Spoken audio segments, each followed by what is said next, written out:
Assalamualaikum warahmatullahi wabarakatuh. Sawunggaling bukan sekedar nama kelurahan di Surabaya. Menurut cerita-cerita yang berkembang di masyarakat, Sawunggaling adalah seorang adipati yang kini lebih dikenal sebagai wali kota yang jujur, gagah, dan berani. Makam Sawunggaling sendiri terletak di Desa Lidawetan, Kecamatan Lakar Santri, Surabaya. Sawunggaling menjadi saksi sejarah kebesaran kerajaan Surabaya di masanya. Makam ditemukan oleh warga pada tahun 1901. Menurut juru kunci makam Sawunggaling, Muhammad Bedlowi, Sawunggaling merupakan putra dari Dewi Sangkrah dan Adipati Jayangrono III. Sawunggaling menjadi sosok yang berbalas untuk membuka lahan kota Surabaya bagian barat. Nama asli dari Sawunggaling yakni Joko Berek Tulus Warsito. Salah seorang pengurus makam Sawunggaling mengatakan Joko Berek merupakan putra dari Adipati Jayangrono yang ketiga. Dengan Raden Ayu Dewi Sangkrah, kisah dimulai saat Adipati Surabaya ketiga itu sedang berburu di hutan wilayah Surabaya Barat.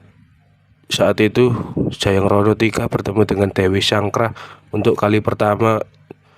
Jayangrono III terpesona dengan kecantikan Dewi Sangkrah.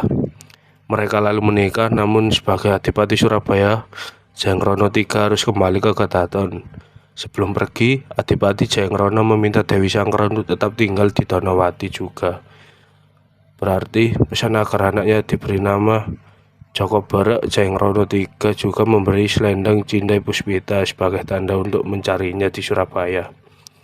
Singkat cerita, Joko Berek sudah dewasa dan Joko Berek mencari sang ayah di Kadaton, Surabaya, ditemani Bagong, ayam jantan miliknya. Ia sampai di gerbang Kadaton Surabaya. Sampai di sana Joko Berek bertemu dengan dua kakak tirinya, Sawung Rana dan Sawung Sari.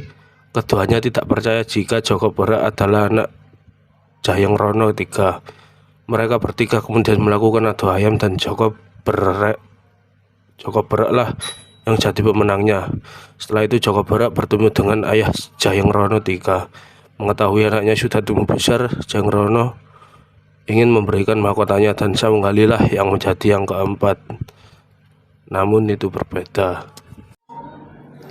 Wali kota Sultan Hamengkubuwono itu saat Joko Berek mau diangkat oleh Adipati sebagai Jayanegara IV. Tapi karena ingin adil jaya, Mrono pun membuat sayembara dengan memanah umbul-umbul.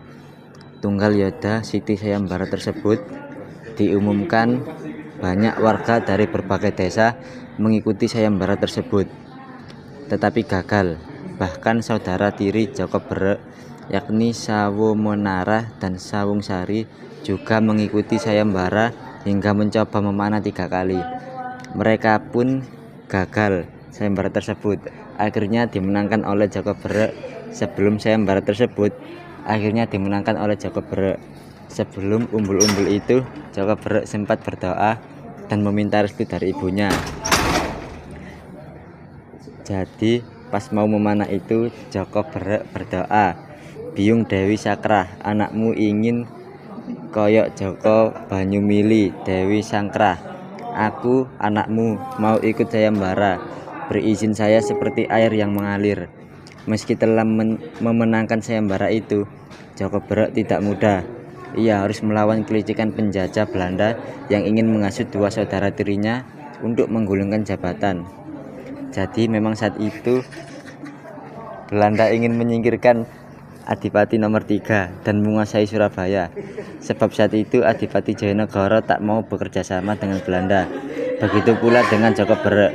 Ia ingin meneruskan kepemimpinan ayah untuk menjadi adipati yang adil dan tegas. Karena tak ingin Sawunggaling meneruskan jabatan sebagai Adipati Jayanegara IV, Belanda dan dua saudara tiri Joko Berek bekerja sama. Mereka berusaha meracun Joko Berek dan Jayanegara III. Saat pesta perayaan dinobatkannya Raden Sawunggaling sebagai Adipati Surabaya.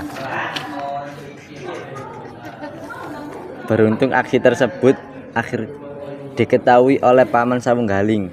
Ketika minuman yang ada racunnya itu disodorkan ke Sawunggaling, Adipati Cakraningrat pura-pura menabrak Saum Rama dan mengakibatkan terjatuhnya gelas berisi minuman yang telah diberi racun dengan nada licik. Saung Rana mengasuh Joko Berek. Saung Galing menyebut apa yang dilakukan Adipati Cakraningrat telah menghina Joko Berek dengan menjatuhkan minuman tersebut.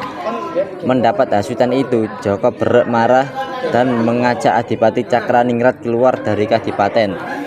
Setelah dijelaskan jika minuman itu telah diberi racun oleh dua saudara tirinya dan kompeni Belanda, Joko Berek menyesal dan meminta maaf kepada pamannya.